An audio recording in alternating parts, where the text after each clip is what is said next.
Hey, I'm Jad Abumrad. I'm Robert Krulwich. This is Radiolab, and today we're talking about... Escape. Escape. And in this last story, I have a feeling that this guy actually does kind of make it through. This is a true... Yeah, I think he does. Honest escape. But he does it in the most original and most unusual way. Here with the story is our producer, Sean Cole. So the story starts in the late 50s. There was this little boy in Richmond, Virginia, named Joe Ingressia Jr. He's 7 or 8 years old, and he's just sitting at home dialing various numbers on his parents' telephone, just to see what happens. He was on a long-distance call to information, 555-1212 in a distant area code. This is Phil Lapsley. I first heard Joe's story from him. And he heard very faintly in the background a tone, and he just started whistling along with it. And all of a sudden, he heard a kerchink, and the call went away. And it turns out that the tone in the background of the phone and his corresponding whistle was 2600 hertz. Musically, it's about 7th octave E. So he has perfect pitch? Yeah, and he was weirdly smart, as you'll soon discover. Anyway, he thinks to himself, That's very odd. Well, that happened once. I wonder if it could happen again. does it again. He didn't even really know exactly what it was at the time. But he does it again. And again. He didn't think it was particularly useful for anything. He does talk about walking past somebody at a payphone when he was 7 or 8 years old and whistling this tone and having the phone call disconnect on the person. Wow, Wow, that's like that's having amazing. superpowers. That really is. Yeah, which means he could be a little walking bomb. He could go to Grand Central Station where there are many people sitting in Yes, phone booths, and and just he go- could make them all lose their phone calls. Yeah. And no one would know. Right, but it was more than just a cool trick for him. This discovery was the beginning of a kind of escape. What were you scared of when you were little?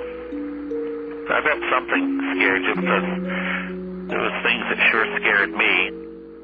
That's Joe. I don't remember how old I was, but It's all we have left of him, in fact. He died in 2007. But he left behind hours and hours of recordings of his voice, phone recordings.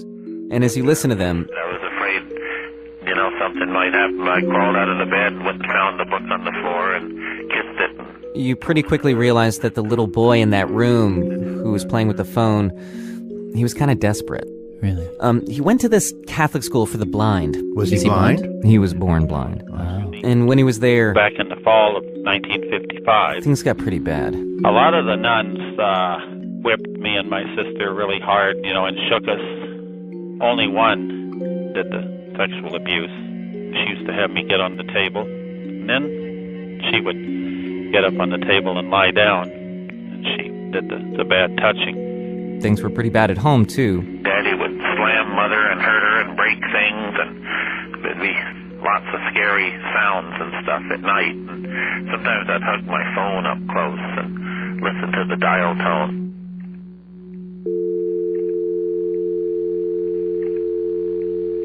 The soft hum of the dial tone that was always there. It was a nice warm tone. It never yelled. It never fought. What a wonderful thing a telephone is, It was just a nice way for him to comfort himself. especially during those long nights. And so how exactly did the whistling thing he was doing? How did that help him? Yeah. Well, it takes a few steps to explain, but it turns out that tone was the key word in a hidden mechanical language that controlled the phone system.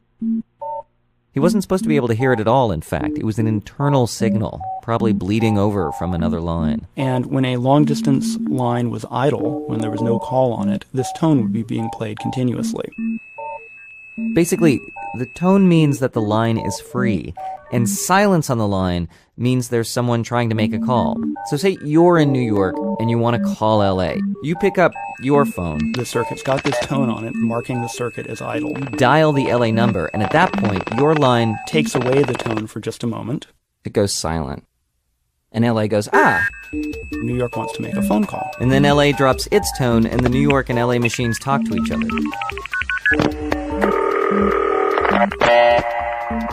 So that's one discovery. Another discovery is that you can dial a phone by just tapping the hook switch, that little button where you hang up.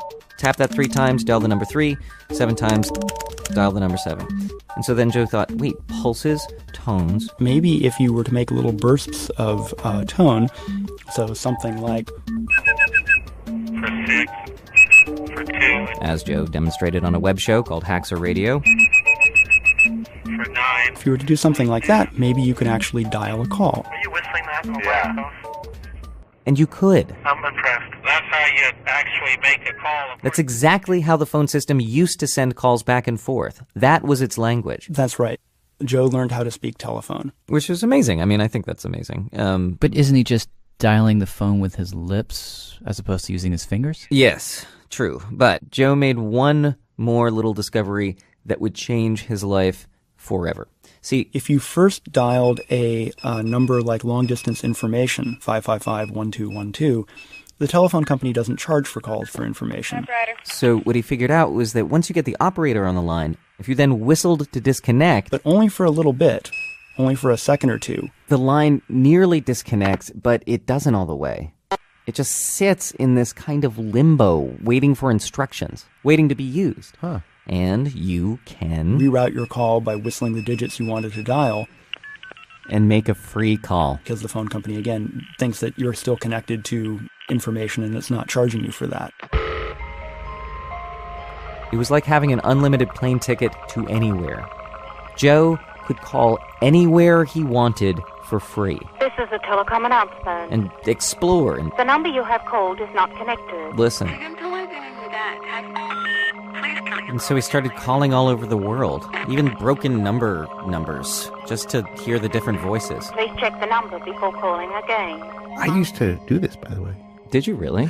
My sister and I would get on the phone. We could call information. That was a free service. Yeah. And we said, hello, information. Can you please contact us with Toronto? And then we'd get the Toronto operator. And then we say, Toronto, could you please get us in contact with Churchill, Ontario, which was way up north. Then the Churchill lady would come on and say, could you please put us in charge with Igniganuk, which is some Inuit place. And they'd transfer you to the northernest place. We would be talking to a person in the Arctic for nothing. Wow. It was the sense of going long distance for free. Now imagine you're a blind kid doing that in an abusive home. You can't even run away. I think the phone represented freedom.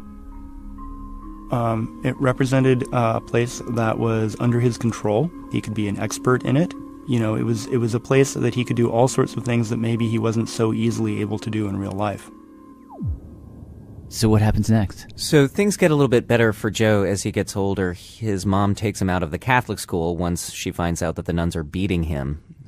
He never told his parents about the sexual abuse. He gets more and more savvy with the phone, and then finally he goes off to the University of South Florida, where he starts showing off. It started out that Joe told a student that he could whistle a free phone call, and the student said, no, you can't. And he said, want to bet? And so they bet $1, and Joe whistled a long-distance call for him. And before long, there were crowds of 40 kids who were following him around wanting to see him do this parlor trick. And then he whistled up this one particular fateful call. He was trying to whistle somebody in New York, which is area code 516, but instead had wound up in Canada, which is 514. You could see if you're whistling calls, you could easily get off by 1 or 2 beeps. So he wound up talking to an operator in Canada, and the operator in Canada put his call through to New York, but then actually managed to listen to the call. And the student was talking about the whiz kid who put the call through to him for him. And telephone company security ended up tracing it back to University of South Florida. It was just a gossipy operator who told on him. Well, gossipy or security conscious, depending on how you view it. Fun ruining, that's how I view it. So Joe's busted. He nearly gets kicked out of school, and the whole thing causes just enough of a stir that People found out. The local school newspaper wrote an article about it, and it got picked up by a wire service. Next thing you know, there are newspaper articles and publicity and even... here's the weird thing. As news travels, Did you see this article about the blind kid in Florida who can do this? it turns out Joe wasn't alone. There were all of these other Joe Ingressias out there, hacking the phone system too. 212-396. You know, you mean I'm not the only one? You mean there are other people who are interested in this as well? They weren't whistling. Some of them would use these little machines called blue boxes that would make the tones. A couple of kids actually modified a toy whistle from a box of Captain Crunch. And because Joe got caught, they all started to find out about each other. That really ended up being the focal point for a whole generation of phone freaks. This is NBC Nightly News. Phone what? Phone freaks. Phone freaks will tell you phone freaking began with a blind young man named Joe Engresia. One thing he discovered was that he could whistle his own calls. And before long, people are actually calling Joe Engresia, and a network starts to form. Then the phone freaks started finding broken vacant number recordings. So, for example, you dial a non-working number and you get the usual telephone company recording. You have reached a non-working number. But it turns out some of those were broken in such a way that the volume level was very low, and if multiple people called the same number, they could talk. Teenage kids would call in and it turned into a party line. Kind of an annoying one because you had this announcement that was repeating every 30 seconds, but it still allowed teenage kids to talk to one another. Wow, so this is it. I mean, he found his tribe, basically. Yeah. And he would call the conference lines and talk with them about phones and freaking and everything, but that really wasn't what he was after. And I think it's an interesting thing because, so say you're a lonely kid and you start playing around with the phone, or you start playing around with Scrabble or whatever it is. You get really obsessed about something, right? Through the magic of that thing, you end up meeting other people. You sort of have a choice to make at that point. Choice one is embrace the community. Choice two is, oh, that's nice. It's great that there are other people and I get some stuff from that. But, you know, I found this thing, my telephone, my Scrabble set, whatever it is I'm obsessed by, and I'm still obsessed by it. And it seems to me like he sort of made the choice to go for the thing. It's not that he didn't like the community, but he was still searching for something. Esquire magazine, 1971. March of 1971 is when he moved to Memphis. Reporter. In that month, he had done very little long-distance phone freaking from his own phone. He had begun to apply for a job with the phone company. Yeah, he went there intending to get a job and be a man, as he put it. And he wanted to stay away from anything illegal. Engresia, quote, any kind of job will do. Anything as menial as the most lowly operator. That's probably all they'd give me because I'm blind. He wanted to be a telephone man. He wanted to take his lunchbox to work. He wanted to get a paycheck. He wanted to be a real person like everybody else. This is Stephen Gibb, one of Joe's best friends. He lived in a couple places. The first one was, just imagine Skid Row. I mean, it was, he woke up one morning when the heat went out and he stepped on a dead frozen rat because he ended up sleeping in his coat. I mean, that's all he could afford. And he can't get arrested in Memphis. He can't get a job to save his life. So he decides to get arrested, literally, by doing this very, very elaborate public freak where he gets a bunch of his freaking friends on a conference call and he starts dialing up foreign embassies. Like the armed services in Moscow. And pretended that he was calling as a radio host and that all of his friends were his studio audience. Hi, this is, so-and-so from this radio show. Do you have time to talk and be on the air with us today? Oh, great. Because he wanted to stay on the phone line so that the phone company could trace him, because as he says, they're not really speedy. He wanted to give him a lot of time to catch him. 2 weeks later is when he walked out the door, and the FBI came up and said, Joseph Engresia. And why did he do this? Because he was trying to get the phone company to pay attention or something? That's right. In the hopes that he would get a free meal in jail? Or no, in the hopes that he would get a job. With the phone company? That's right. What a weird way to go about it. And amazingly, it worked. Really? Yeah. He got 4 job offers. All phone jobs. So he got a job at a little independent Millington telephone company. And he started cleaning telephones. Anything from cleaning phones to servicing equipment. Any kind of job will do. But any kind of job wouldn't do. He really didn't like it. It's that kind of thing where you realize your lifelong dream and then you think, wait, I can dream anything I want. I can dream bigger than this. And so in 1975 and 76, whatever, he moved to Denver. Denver, where every dream is in reach. Paid for by the Committee to Promote Denver. And he started hobnobbing with all the telephone guys and going to the Public Utilities Commission, and that's when he started working for Mountain Bell. Mountain Bell Telephone. And that's when he started freaking for the man. And so he worked as a network troubleshooter. And at this point, he had such an intimate knowledge of all the little clicks and pops of the phone system that he could tell from those noises what was going on in the network, how your call was being routed, if there was a problem somewhere along the line, what the problem was. Maybe even where it was. Wow. Strictly from listening. Strictly from listening, that's right. This was listening to the dial tone times Nirvana.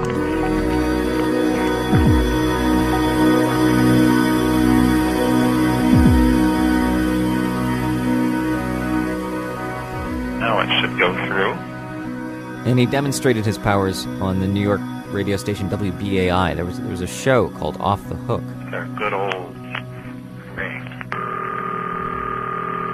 Notice the click. That one. Now it'll answer briefly. Now it'll go funny. See, and now it'll stay like that as long as you want to stay on it. It's a nice sound. Oh, it drops off on number 5 ESS. I forgot. Wow, he's like a Jedi master. Yeah, he's made it. Yeah. And so he quit. What? Gave up the job for his friend. But it sounds like he finally got what he wanted. I think, he became the master of the world that he had escaped into, but he never really dealt with the world that he had escaped from. Meaning what? That little boy, that broken little boy that he was, still needed a kind of fixing in a way that wasn't going to be, no job is really going to solve that. So It's my turn. It's my turn. He moves to Minneapolis on June 12th, because 612 was Minneapolis's area code, and he basically becomes a kid again. Just everything he did from that point on, other than his phone, had to do with children. He'd visit with children who were terminally ill. He'd just visit with children in general. I've got a recording at home. In fact, I was listening to it last night before he came to the interview. I was laughing and giggling because all these little girls were coming up and they were saying, hi, hi. Hi, hi, hi, hi.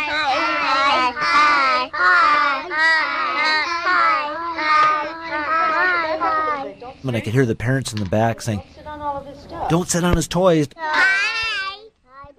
And, he actually started talking about little more to me, about his being abused and, missing out on his childhood. And he was at a seminar, an uplifting seminar, and the instructor said something on the order of, I'm paraphrasing, like, tell me how you feel right now. And he screamed and yelled and threw up his arms and said, joy bubbles.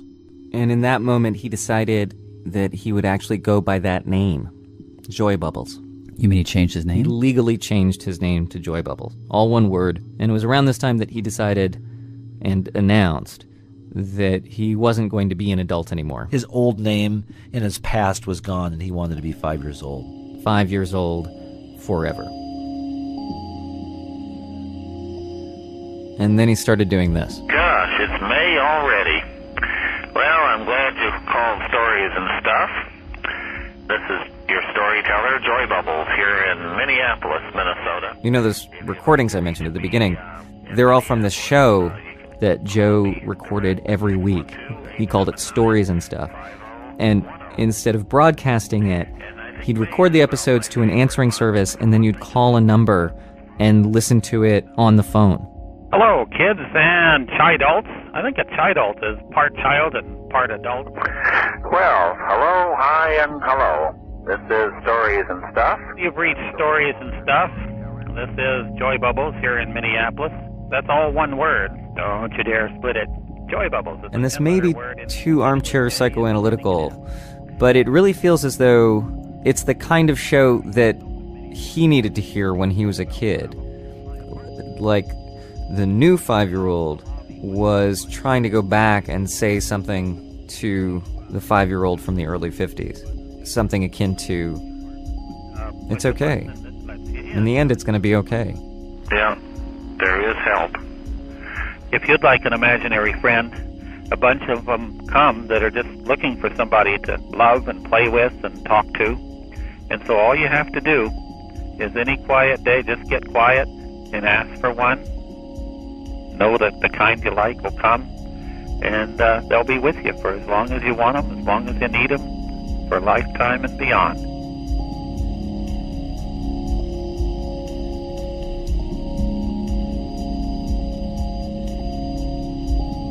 Thanks to producer Sean Cole. And to Stephen Gibb and Phil Lapsley, who has now finished a book on freaking. I'm Jad Abumrad. I'm Robert Krulwich. Thanks for listening.